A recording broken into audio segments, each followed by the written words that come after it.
तो आदाब, नमस्कार, गुड इवनिंग, सत श्री अकाल। एक बार फिर आप तमाम लोगों का स्वागत है क्राइम तक की कहानी की इस एपिसोड में। उम्मीद है पूरी फैमिली अच्छी होगी। कहानी का सिलसिला लगातार जारी है।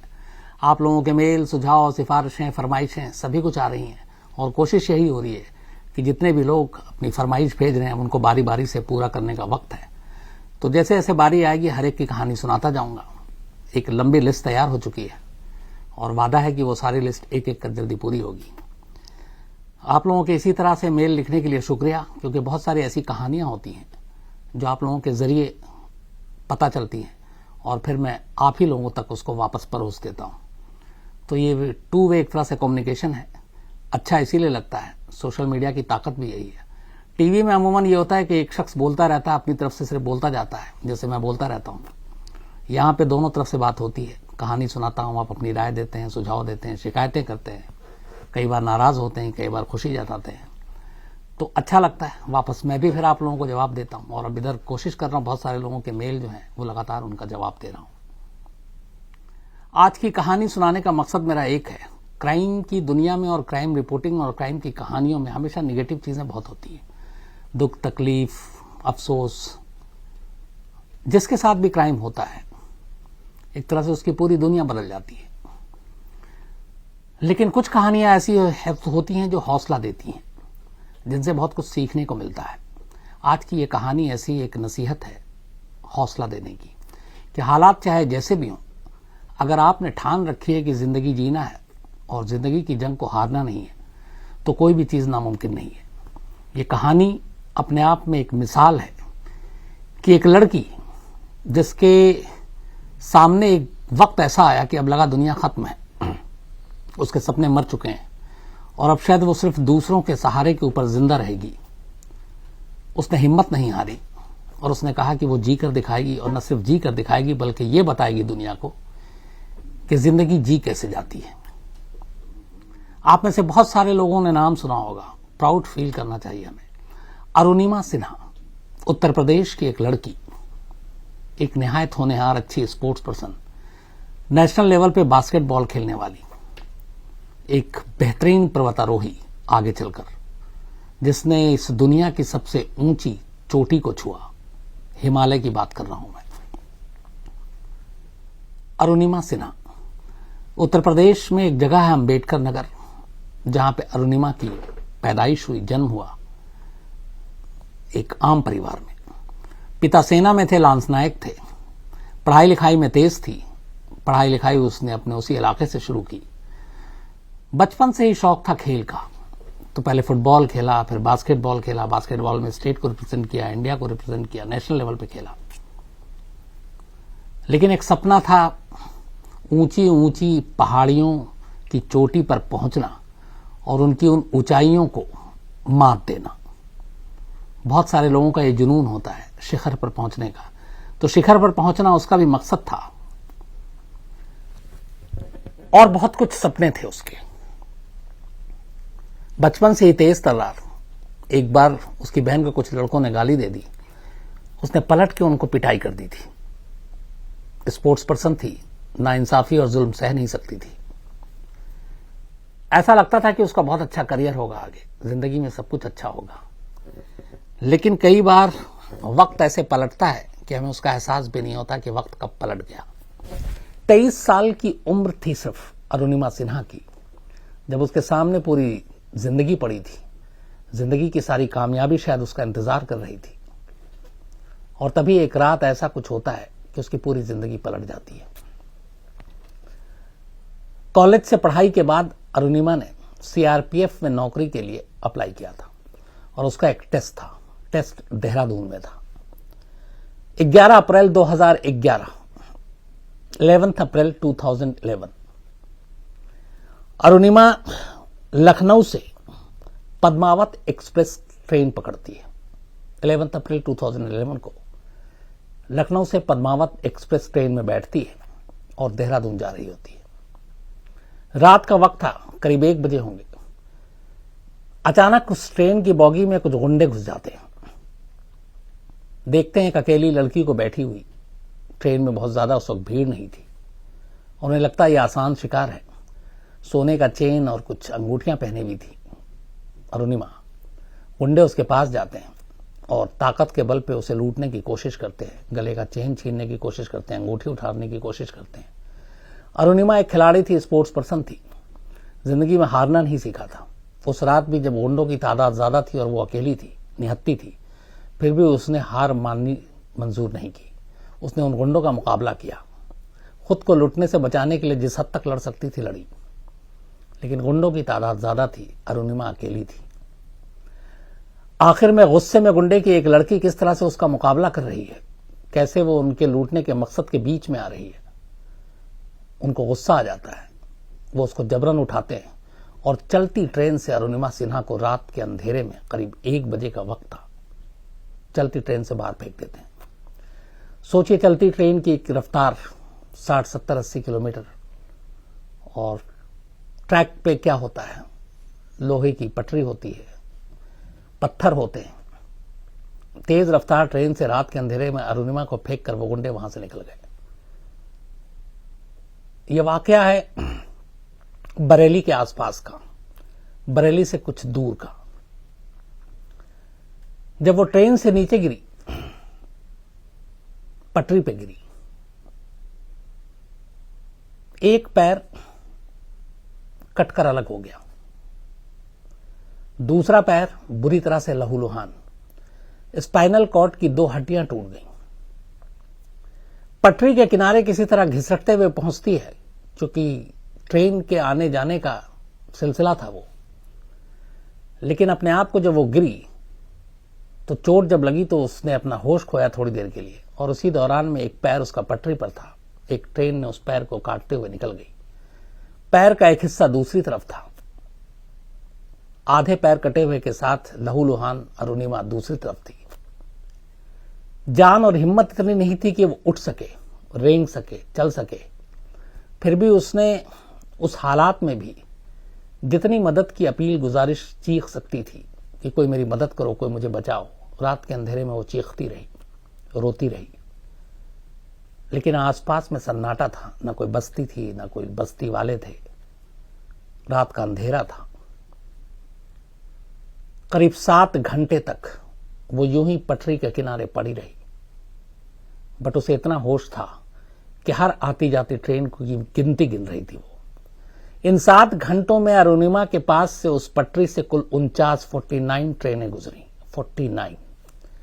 जब भी ट्रेन गुजरती वो पटरी किनारे उन ट्रेन में बैठे हुए मुसाफिरों को भी आवाज देती, लेकिन अंधेरे में मुसाफिर पटरी किनारे पड़ी एक लड़की को देख नहीं पा रहे थे। शायद किसी ने देखा भी हो तो ट्रेन की रफ्तार ऐसी थी कि वो वहां से गुजर गए, ट्रेन रुक नहीं पाई। लहूलुहान अरुणिमा उसी पटरी पर पड़ी रही, पटरी किनारे खून रिसता रहा।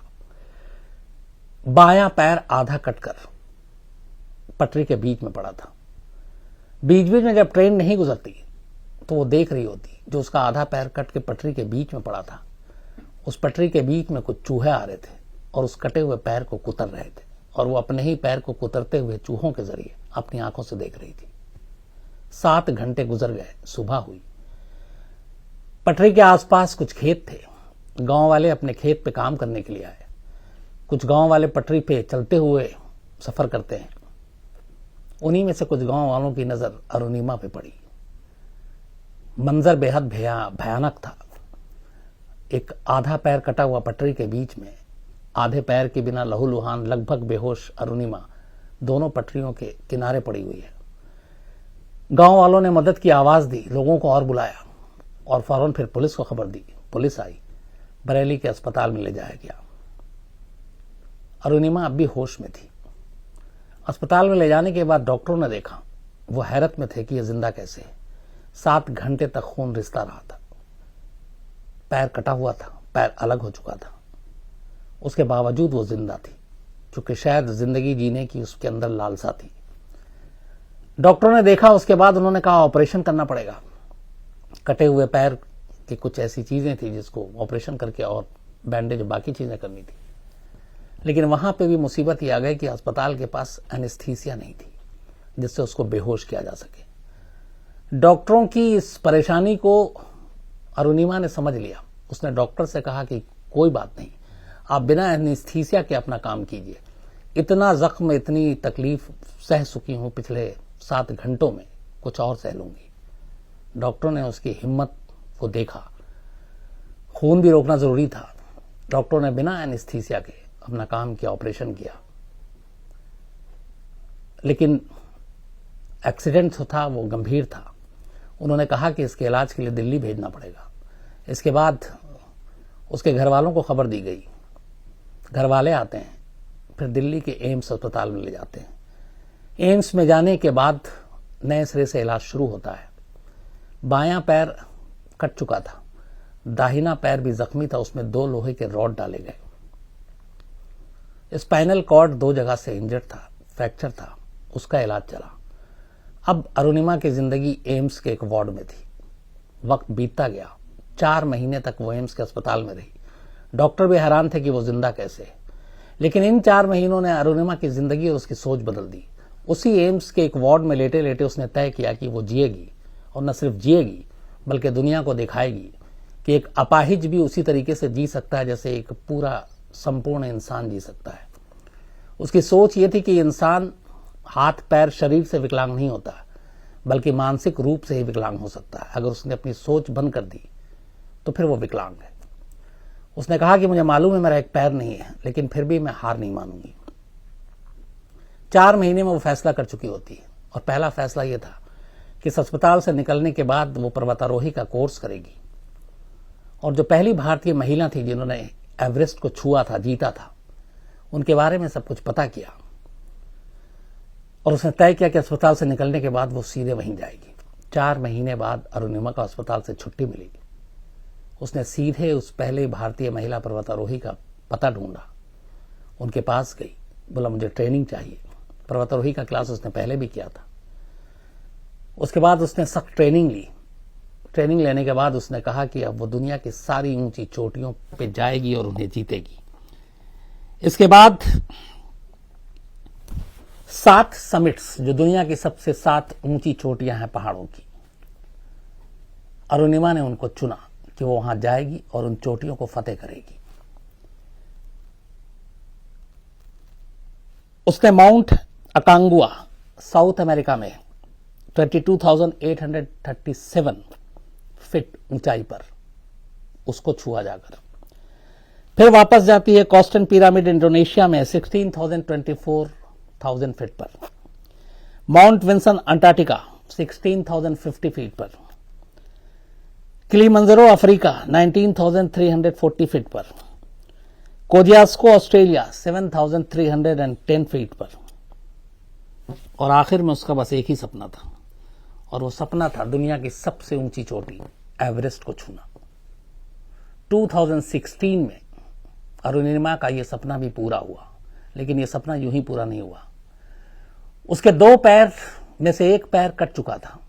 एक कृत्रिम यानी कि नकली पैर लगाया गया, प्रोस्थेटिक जो इस पैर को कहते हैं। बायां पैर था ये। एवरेस्ट की ऊंचाई को छूना कोई बच्चों का खेल नहीं है। तापमान से लेके बर्फ और उस पर चलना, और साथ में आपको जब पता है कि आप एक नकली पैर है, फिर भी वो हिम्मत नहीं आ रही।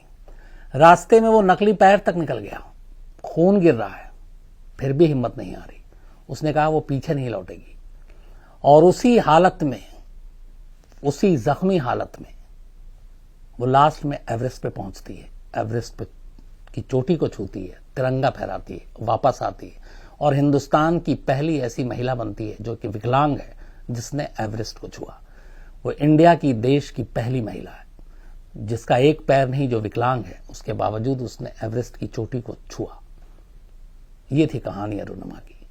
इस कहानी को सुनने के बाद मुझे लगता है कि इंसान की जिंदगी में कितनी भी तकलीफ हो, कितनी भी परेशानियां हो, कैसे भी हालात हों, कैसी भी बीमारी हो, रोजगार हो, भूखमरी हो, अगर जज्बा है जीने का, कुछ करने का, तो मुझे लगता है ये सारी चीजें छोटी हो जाती हैं।